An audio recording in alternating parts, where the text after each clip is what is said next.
Hello, thank you for joining me for Chapter 14, The Detective Investigates. So we're going to look a little more closely at this book cover because my son Justin, he designed this book cover, and when he did, he made the business cards of Detective Homer Bringhamback. On the back, you see he had the notepad and different things like that, sticky notes. So anyway, I just wanted to show that. The Detective Investigates.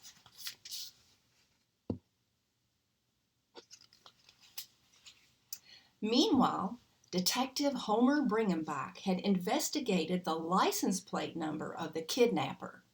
It belonged to Sonny Slade, who was reported to live at 100 Mary Way. He pulled up to a lovely stone house in Homestead, very nicely landscaped, with colorful, fragrant flowers along the driveway. A soft-spoken, elderly lady answered the door. "May I help you, sir?" "Yes, ma'am. I'm Detective Homer Bringhamback with the police department," he announced, showing her his badge. "Is Mr. Slade in?" "Mr. who?" "Just a minute, Detective. Let me get my husband." She turned around and called out, "Honey, come here for a minute, please." A friendly gentleman entered the doorway with a cup of coffee in his hand. "Good morning, sir. I'm Detective Bringhamback, and I'm looking for a Mr. Sonny Slade." "We don't know anyone by that name," the man announced. "This is the address that was given to us," reported the detective. "Well, someone gave you the wrong address. We've lived here for 40 years, declared the gentleman. "Thank you for your time," the detective said, shaking his head as he went back to his car. He reached for the radio. "This is Detective Bringhamback investigating the red sports car, license plate number 123BUG. We were given a false address. I need to know where the vehicle was purchased." "Yes, Detective," the dispatcher answered. "I'll find out and get right back with you." The radio beeped. "Detective, a Mr. Sonny Slade purchased the car 1 month ago at Homestead Auto Sales, located at 700 Vehicle Drive." "Thank you," he responded. Bringhamback searched on his GPS as he started his car. "All right, Mr. Slade," he thought aloud. "Let's see if anyone at the dealership knows who you are." After driving a few miles down the highway, he pulled into the dealership. Several salesmen were standing outside waiting for customers to arrive. The detective parked and got out of his car. "Welcome to Homestead Auto Sales. My name is Frank Goodman, and you are—" the man smiled as he extended his hand. "The name's Bringhamback, Detective Bringhamback," he declared as he shook his hand. "Mr. Goodman, I'm looking for the salesman who sold a brand new red sports car to a man named Sonny Slade a month ago. Here's a sketch drawn from a description given by witnesses." "Yes, sir. I remember him all right. He's a tall guy with really bad posture. He's kind of a hard guy to forget. He has some really long, crooked fingers, and I don't mean to be gross, but he drooled a lot. You need to speak to Seymore over there. He's the one who sold the car to Mr. Slade. He told me he was a former classmate of his in his high school." The detective followed Mr. Goodman over to meet the other salesman. "Seymore, this is Detective Bringhamback. He wants to ask you about one of your customers, Sonny Slade. I'll let you two speak privately. It was nice meeting you, sir. Let me know if I can be of any assistance." The other salesman held out his hand. "I'm Seymore Cash. How can I help you, Detective?" "I'm investigating Mr. Sonny Slade. I was given a false address, so I came here to see if you could answer some questions to help me find him." "What's he done now? Is he back to stealing candy from children and snatching purses from little old ladies?"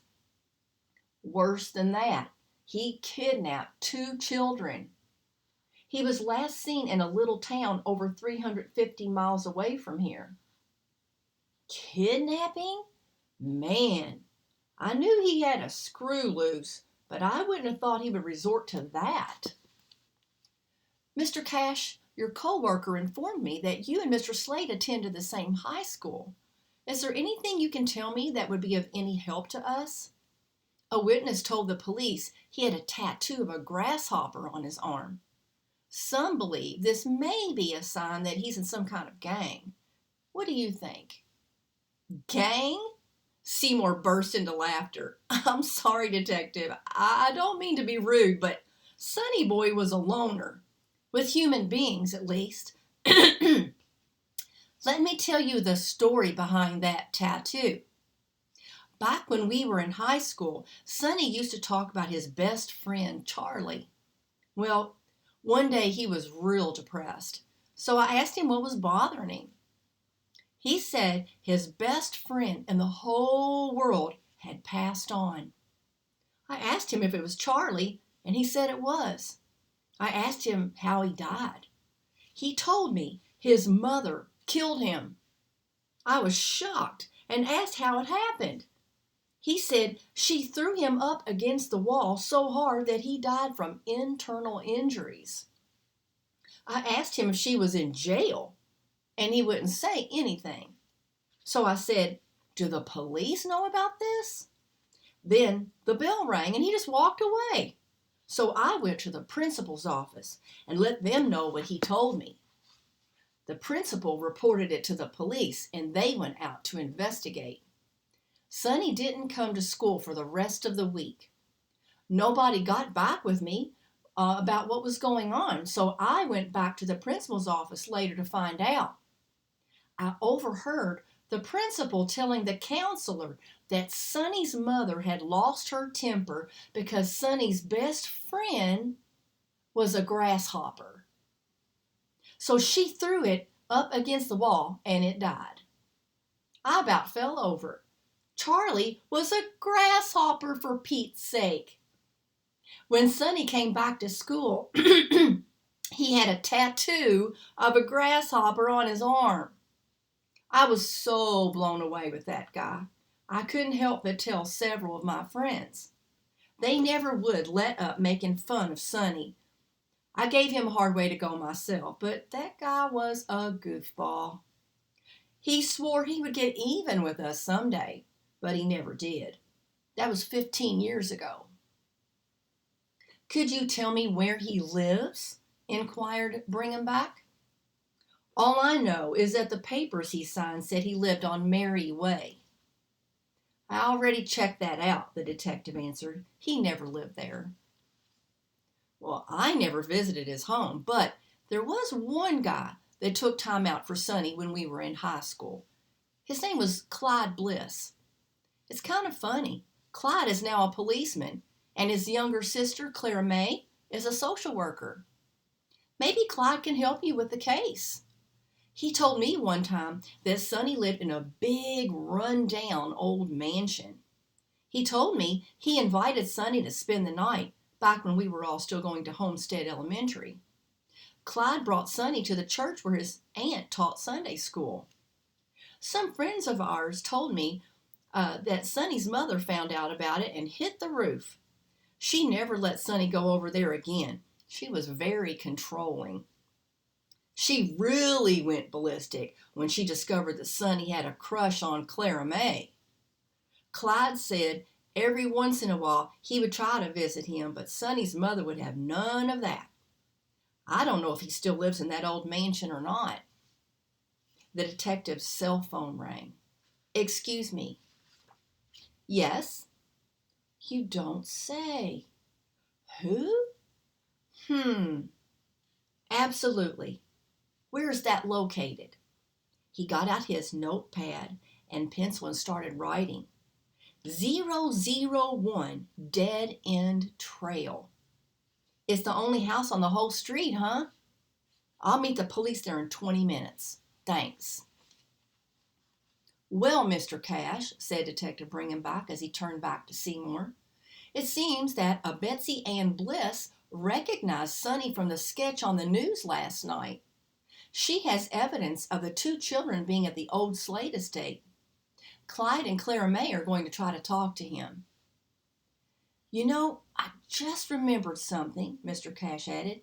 Sonny had us put in an unusual special feature for the car he purchased. What was that? Asked the detective. A button that would shut all the doors. I thought it was strange, but everything Sonny does is strange. Thank you for your help, Bringhamback said. Sure. Can you let me know how things work out? Watch the news, he said as he got back into his car and drove off. We're getting closer to hopefully finding the kidnapper. Imagine that you were the investigator and put some of the clues together about how to find the missing children. Okay, so number 1, this is our reading comprehension questions. So who is Charlie? And how did he die? Number 2, what is Sonny and Mother Slade's address? Number 3, how did the police find out where the children were?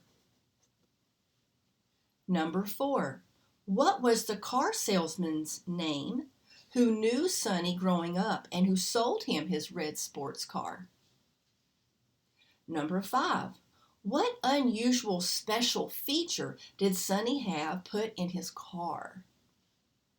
And finally, number 6, who was Betsy Ann Bliss? Okay, I hope you can join me next time for Chapter 15, Closing In. So this first book is about over. This is getting exciting. Everything, going to find out what's going on and hopefully find those children.